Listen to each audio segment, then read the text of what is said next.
Quando nós lemos os profetas, nós vamos deparar com uma situação difícil, uma situação complicada. Vamos deparar com um Israel que não queria saber de Deus, um Israel que buscava cada vez mais satisfazer os seus próprios interesses, estava cada dia desviando-se do Senhor, andando por caminhos errados. Essa é uma história verdadeira que está na palavra. Mas quando olhamos para a nossa realidade hoje, vemos que o Israel do Senhor, o Israel espiritual, também não é tão diferente quanto aquele do estado físico que está no Antigo Testamento.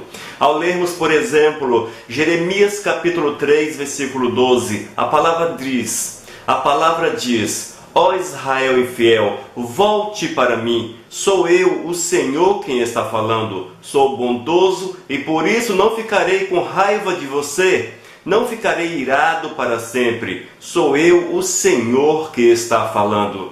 O texto fala de uma realidade, a realidade do pecado de Israel, a realidade do pecado daquele povo que, mesmo vendo a glória do Senhor, recebendo a bênção da terra prometida, preferiam andar e optavam por andar por caminhos errados. Hoje, amados, temos visto a igreja caminhando nos mesmos passos de Israel, andando por caminhos errados, amando outros deuses, deixando-se levar por toda sorte de práticas pecaminosas, coisas que afastam o homem do Senhor. Israel se afastou de Deus, Israel buscou outros deuses. A igreja afasta-se do Senhor, a igreja busca costumes, práticas, movimentos que leva o povo a cada dia distanciar ainda mais do nosso Senhor e Salvador. Israel foi indiferente ao conselho do Todo-Poderoso. O Senhor levantou profetas, o Senhor levantou homens cheios do Espírito para proferir a palavra, mas eles rejeitaram o conselho do Senhor. Hoje temos visto que a igreja rejeita o conselho do Espírito. O Espírito levanta-se para falar à igreja, o Espírito chama a igreja ao arrependimento, mas ela segue firme no pecado, porque ela rejeita a palavra do Senhor. A igreja tem amado deuses estranhos e nós, amados, não podemos aceitar essa realidade, mas temos que buscar o Senhor e voltar-nos para o Todo-Poderoso quanto antes.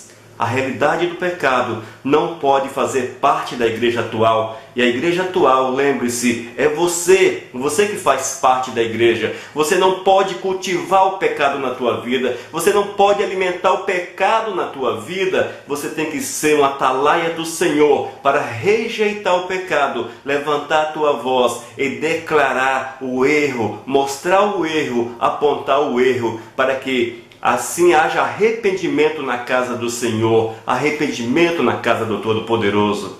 O Senhor clamava para que Israel voltasse para Ele. O Senhor diz: ó Israel infiel, volte para mim. Ó Israel infiel, volte para mim. Esse mesmo clamor é para a igreja atual. Ó igreja infiel, volte para mim. Ó igreja infiel, volte para mim. Amados, nós não podemos amenizar essa triste situação dos dias atuais, mas precisamos encará-la e buscarmos direção de Deus para santificar-nos e fazermos a vontade do Eterno em nosso dia a dia. Nós não podemos, amados, seguirmos indiferente ao conselho do Pai. Nós não podemos, irmãos, fugir da presença de Deus, mas é preciso entender que essa submissão ao mundo leva o homem a afastar-se do Eterno, e a igreja anda por caminhos equivocados, por caminhos errados, por caminhos pecaminosos. Para que possamos ter a vitória verdadeira, não a vitória proferida por homens, mas a vitória proferida pelo Espírito Santo, é preciso ouvir o convite do Senhor. E Ele diz: ó igreja infiel, volte para mim. Sou eu, o Senhor, que está falando. Sou bondoso e por isso não ficarei com raiva de você, não ficarei irado para sempre. Sou eu, o Senhor, quem está falando. Ouçamos, portanto, esse convite do Senhor e voltemos para o Todo-Poderoso, abandonando toda sorte de práticas pecaminosas, deixando os deuses, abandonando os deuses e com arrependimento no coração, abraçarmos o senhorio de Cristo Jesus. Que Deus te abençoe, que a graça do Eterno esteja sobre a tua vida, em nome de Jesus. Amém.